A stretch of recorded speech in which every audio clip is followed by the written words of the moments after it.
নমস্কার বন্ধুরা, শুরু করছি আজকের ভিডিও। আজকের আমার ব্রাইড ছিল একদম বাড়ির কাছাকাছি। আজ ছিল 30শে জানুয়ারি।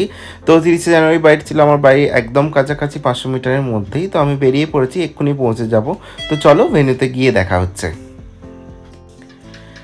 আজকের ব্রাইড অন টাইমের কাছাকাছি ছিল, মোটামুটি 10 মিনিট মতো আমাকে অপেক্ষা করি। আজকের ব্রাইড চলে এসেছে। 10 মিনিট লেটটা নিশ্চয়ই লেট নয়, কিন্তু আজকের ব্রাইডের তাড়াহুড়ো ছিল ভীষণ।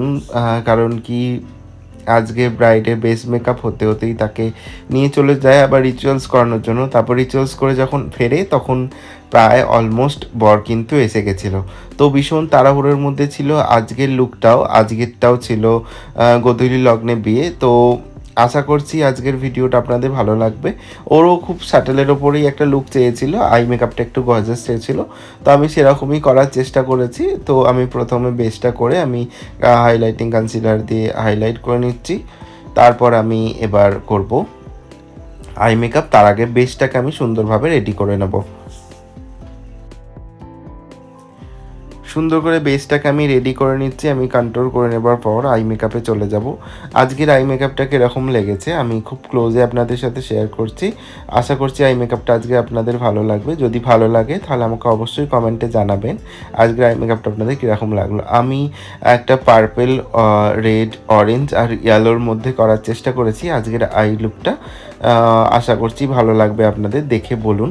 তো এরপর আমি একটুখানি আই মেকআপটাকে আরও ইনহ্যান্স করার জন্য একটুখানি শিমার অ্যাপ্লাই করে দিচ্ছি।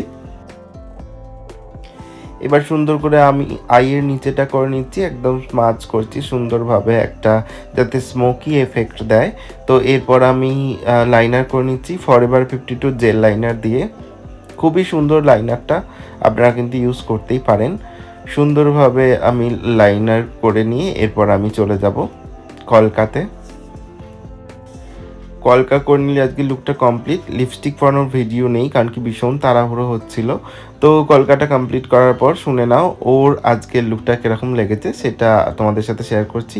থ্যাংক ইউ পুরো ভিডিওটা দেখার জন্য আর এইভাবে আমার পাশে থাকার জন্য। অসংখ্য অসংখ্য ধন্যবাদ। ও লুকটা শেয়ার করলো কীরকম লেগেছে। আমি ভিডিওটায় তখন খেয়াল করিনি, এখন এডিট করার সময় দেখলাম পিছনে একটা গান বাজছে। তো কপিরাইটের প্রবলেম আসতে পারে, সেই কারণে আমি ওর ভয়েসটা দিতে পারলাম না, তার জন্য সরি।